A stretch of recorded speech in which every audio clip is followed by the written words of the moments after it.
महाराष्ट्र के परली में पश्चिम एशिया में जारी संघर्ष की गूंज सुनाई दी, जहां ऐतिहासिक इमामबाड़े में आयोजित आपातकालीन महापंचायत में शिया ईरानी समुदाय और स्थानीय धर्मगुरुओं ने इजरायल और अमेरिका की सैन्य कार्रवाई के खिलाफ तीखा विरोध दर्ज कराया। सभा में वक्ताओं ने निर्दोष नागरिकों, महिलाओं और बच्चों पर हो रही बमबारी को मानवता के खिलाफ अपराध बताते हुए इसे मानवता का कत्ल करार दिया। समुदाय ने एकजुटता दिखाते हुए 40 दिनों के शोक की घोषणा की है, जिसके तहत इस अवधि में किसी भी प्रकार के उत्सव या खुशी के कार्यक्रम आयोजित नहीं किए जाएंगे।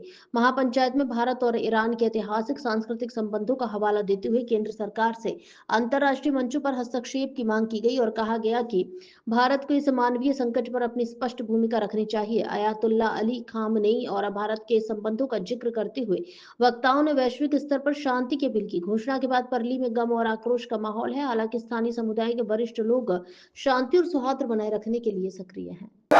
हिंदुस्तान जिंदाबाद, जिंदाबाद, जिंदाबाद, हिंदुस्तान जिंदाबाद, जिंदाबाद, जिंदाबाद, हिंदुस्तान जिंदाबाद, जिंदाबाद, जिंदाबाद। महिलाही यामध्ये मोठ्या प्रमाणात सहभागी झालेल्या आहेत।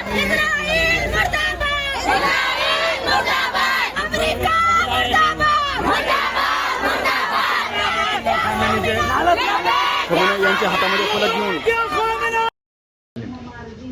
अभी हम बीड ज़िले के परली शहर में मौजूद है और जो 2 दिन से अमेरिका और इज़राइल की बमबारी ईरान के ऊपर हो रही है, उस बारे में यहाँ की शिया कमेटी हमसे आज बात करने के लिए यहाँ पे मौजूद है। और शिया कमेटी के जो मौलाना साहब है, उनसे हम जानेंगे कि इज़राइल और अमेरिका ये ईरान के ऊपर बमबारी किस वजह से कर रहा है और इसका क्या मतलब है। जो रमज़ान में पाक महीना चल रहा है, वो दोनों तरफ से ही मुस्लिम और शिया कमेटी की ओर से इसका जाहिर निषेध किया जा रहा है।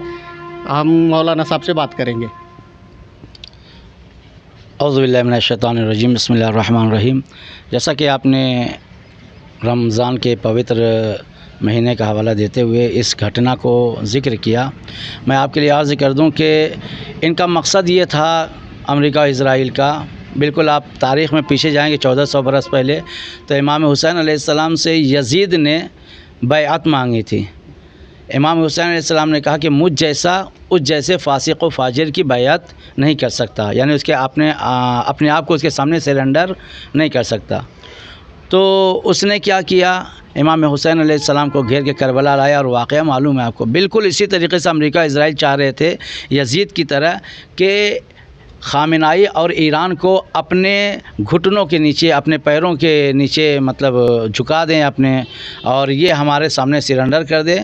हम जो कहें, जिस तरीके से दूसरे मुल्क सऊदी है, कतर है, दुबई है, इसके तलवे चाटते हैं, ईरान भी उसी तरीके से करने लगे। लेकिन ईरान ने बता दिया कि हमारा ताल्लुक़ यज़ीदियत से नहीं बल्कि इमाम हुसैन अलैहिस्सलाम से है, जिनके लिए ख़ुद महात्मा गांधी, राष्ट्रपिता महात्मा गांधी कहते हैं कि मैंने हिंदुस्तान में जो आंदोलन किया है वह इमाम हुसैन अलैहिस्सलाम से सीख के किया है, मतलब उनसे दर्स लेके किया है। जो बमबारी हुई, अभी जो रमज़ान का महीना चालू था और कुछ मदरसों के ऊपर भी बमबारी हुई है और उसके अंदर जो रोज़दार बच्चे थे, बूढ़े थे, कुछ लोग थे, उस बमबारी में लोगों की जान गई। देखिए, ये तो बिल्कुल कायराना और बुज़दिलाना हमला है कि भाई, यानी जंग सोल्जर्स के साथ हुआ करती है।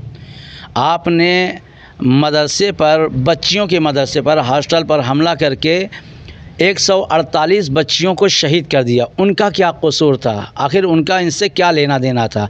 देखिए, ईरान की एक बात है कि सिविलियन के ऊपर कभी हमला नहीं करता, लेकिन अमेरिका इज़राइल जब भी करते हैं वो अवामी पैलेस पे करते हैं, पब्लिक पैलेस पे करते हैं। और ये उनकी यानी एक तरीके से मानसिकता समझ में आती है कि पब्लिक को मारो, हुकूमत खुद ब खुद गिरने लगेगी। हालांकि ऐसा बिल्कुल ये कानून का उल्लंघन है और इन लोगों ने जो इस तरीके की हरकत की है, हम इसकी निंदा करते हैं। और उनको तो समझाना ही बेकार है, ये समझने वाली कौम नहीं है।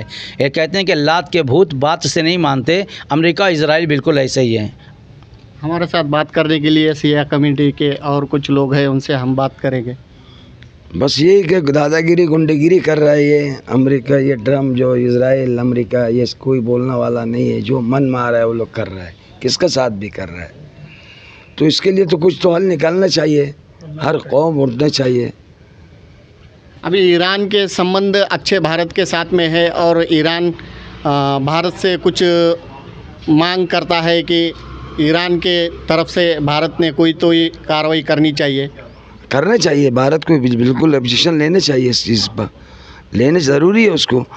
भाई बोले तो हिंदुस्तान बहुत छोटा मुल्क नहीं, चीन का बाद तो हिंदुस्तान के नंबर है। ये अमेरिका, इजराइल, ईरान, ये तो सब छोटा कंट्री है। सबसे बड़ा कंट्री तो हिंदुस्तान है।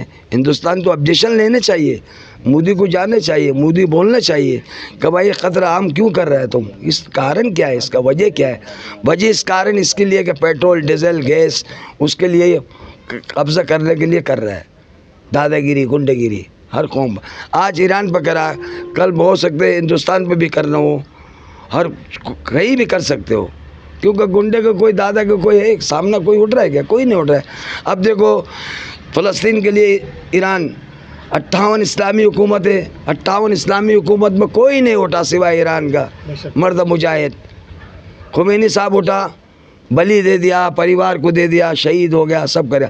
तो इनको मेरास में आ रहा है, शहादत बोले तो मेरास में आ रहा है। जैसे करबला में शहादत हो गया था, इमाम हुसैन का शहीद करा था, वैसे मीस के भी मेरास में आ रहा है। अभी जो आपके ऊपर जो गम का माहौल छाया है, ये कितने दिन का माहौल है? अभी तो हम लोग 3 दिन यहाँ पर शोक मना रहे हैं। ईरान में तो 40 दिन मना रहा है, 7 दिन मना रहा है, हर जगह 7 दिन, 5 दिन, 6 दिन, पूरा वर्ल्ड मना रहा है। यही परली वैजनाथ नहीं है, पूरा वर्ल्ड में मना रहा है ये शोक। रहबर गया हुआ है ना, हम लोग को जो रहबर था, ये रहबर गया हुआ है पूरा। ठीक है, हमसे और कुछ लोग बात करने के लिए तैयार हैं। हेलो, सबसे पहले मैं कहना चाहूँगा कि जो शहादत हुई जनाब आयतुल्लाह अली हुसैन ख़ामनेई की, ये बहुत दुख की बात है। उनका एक कोड हमने एक लिखा था, यहाँ पे लिखा हुआ है कि इट डज़ नॉट मैटर कि वी डाई। इसका मतलब ये था कि ये मैटर नहीं करता कि हम मर जाए। It's not important about the Iran, ये ईरान के लिए भी ज़रूरी नहीं है।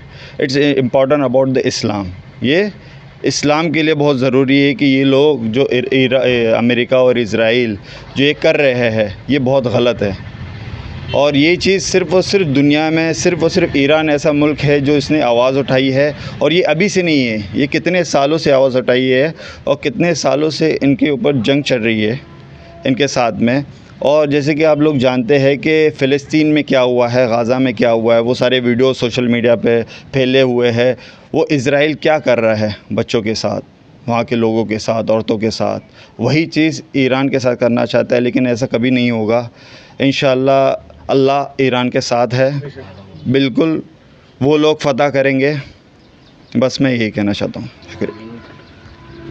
अभी यहाँ के लोगों की यही मांग है कि भारत सरकार ये ठोस कदम उठाए और ये जो रमज़ान का पाक महीना चल रहा है, इसमें जो शहादत हुई है, इसके गम माहौल में यहाँ पर गम मनाया जा रहा है।